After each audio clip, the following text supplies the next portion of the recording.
This is the first person in the world to sell his life. He is the first publicly traded human, which means anyone online, yes, even you, can buy shares in his life and control what he does. You can control what he wears and who he marries. Who is this guy? How did he sell his life? And did the internet force him to break up with his girlfriend? This is a true story. 7 years ago, before Nas Daily, I came across a guy who was selling shares in himself online, just like a stock market. It was the strangest thing I had ever seen. So I chased him down. Let's go! To tell you his story. From Arizona, United States of America, I introduce you to Mike. Hi Nas Daily, I'm Mike, and I'm the first person to sell myself on the internet. You see, Mike used to be a regular guy. His dream was to build a successful business. But that failed.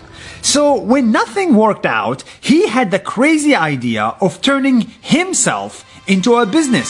So he divided his life into shares and invited people online to buy them for only $1 a share.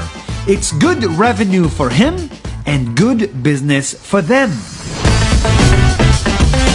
Initially, the project was just going to be about different things that I did online.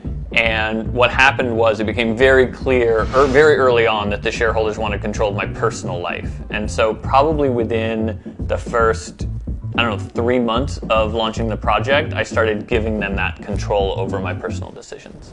So, Mike allowed them to vote on all his personal decisions, from who he should marry to whether or not he should be able to have kids.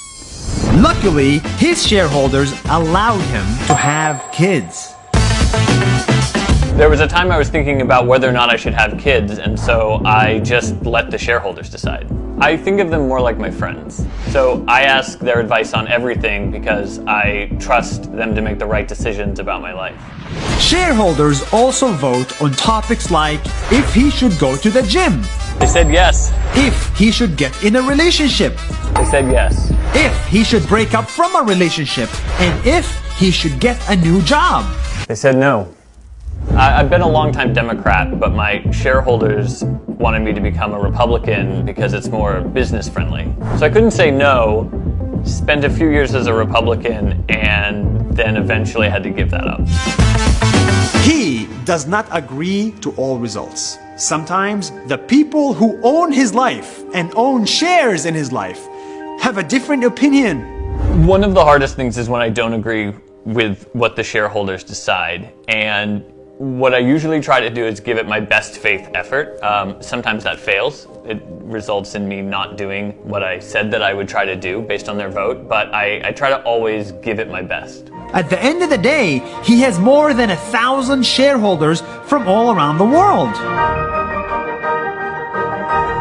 Mike works exactly like a business. When more people buy his shares, the better it is for his business because the price goes up. The shareholders make profit off of him and he makes profit off of them. It's a win-win. In fact, I myself have bought his shares years ago and made a quick profit of $20. As the community grows, I do have my fears. Like, what if future investors are not as understanding and end up making the wrong decisions for me? But I have faith in people. So far, he's been doing this for 13 years, and life has never been better for him. Mike may be crazy, he may believe too much in capitalism, but at the end of the day, he's free to do whatever he wants with his life. And if he wants to legally share it with others, then so be it. Did you like that video? I hope so. It was a lot of effort and we're so happy to make it. In collaboration with Facebook, during the month of Ramadan, we are showing you the stories of 30 people in 30 days, and each one of these stories is more amazing than the other. I hope you continue tuning in for this special daily series. And follow us on Facebook. That's more than a minute. See you tomorrow.